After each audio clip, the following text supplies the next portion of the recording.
queue thing, Yeah, this is for the which priority thing. Yes. yeah, and the priority queue thing is also, I think, compelling. It is useful for once you are within a frame. My overall thesis is you don't need the priority queue as much if you have guard trees because you're only running each thing once, so the shuffle doesn't Actually, I'm going to matter. disagree with you on that. I think you do need the priority queue. So the bad case is you have a branch very early that very rarely changes, and then you have like a long list of things, and then finally you have the critical guard way later, right? And then you do end up having to like re-execute like all of the shared guards between the like rare branch and then the final branch. That seems pretty unusual. You'd have to have a model that has like a pretty big control flow right at the top of it, right? You know what? You're right. So specifically, uh, the priority queue thing prevents you from having to create very big trees if like you make bad decisions. Right? Like the ideal representation is like you have all of the common guards at the very beginning, and then you only start branching at the very end. Yes. And if you branch at the very beginning, then you have to like copy paste the common guards over and over Yes. again. It's actually you want the reverse of the of the priority queue situation. But you still end up only ever running any particular guard once um, in this regime. Yes. Yeah. But exactly.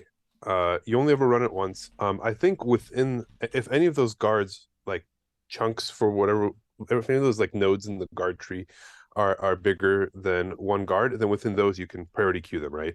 If you imagine, like you said, there's like some smear where there are small guards up front and then lots of big guard tree nodes towards the end. Within those, there is still value in a priority queue. But I would implement the guard trees first if I were doing this. Okay, Animesh, you haven't had a chance to talk.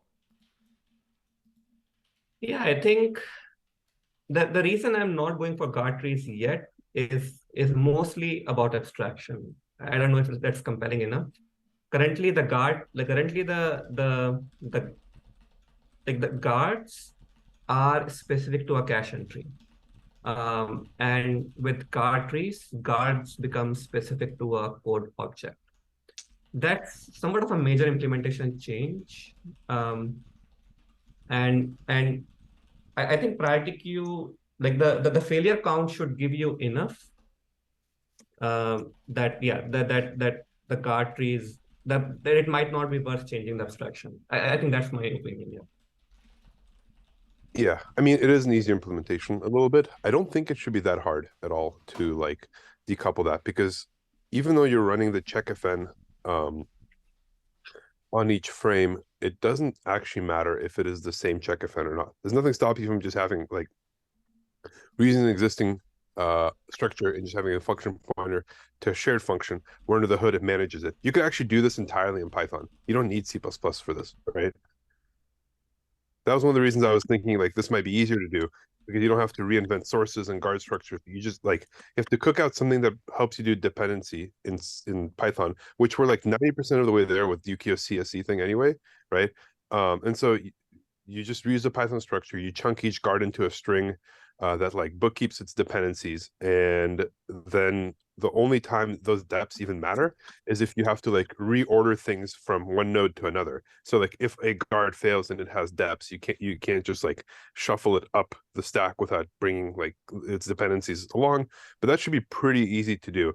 And like if you want to hand wave away that further, you could even like um yeah, that should be pretty easy. And because you're only moving things up earlier, like you can frame it as pulling things down, but it's easier if you think about it as like what you actually have is the leafmost guard when you start, and then you pull things up to a shared place the next time you run it. Instead of thinking of it you as pushing it down, you're pulling it up. And if you reframe it that way, then like the depth thing almost comes for free. Okay, so I'm going to propose we take this offline, especially because Jansel is. I know Jansel is in favor of Animesh's style as opposed to shared guard trees, so we should probably get him in the room. And also, I see that all the dynamic shapes people are here, so I can do my favorite topic, which is dynamic shapes. Okay, so we are pivoting over to inductor AOT autograd support for unbacked Siemens. Let me think. Where to start? Will, why don't you tell us a little bit about some of the problems you've been running into recently, and we can kick it off with there. Yes, we'd love to talk. So so right now we are trying to like support calling like .item or .toList in the program without having GraphBreak. So the problem with that is that like the output of those two operators are actually like scalar values. They're like data dependent on the tensor value. So we don't have that concept in Inductor right now to really support the code gen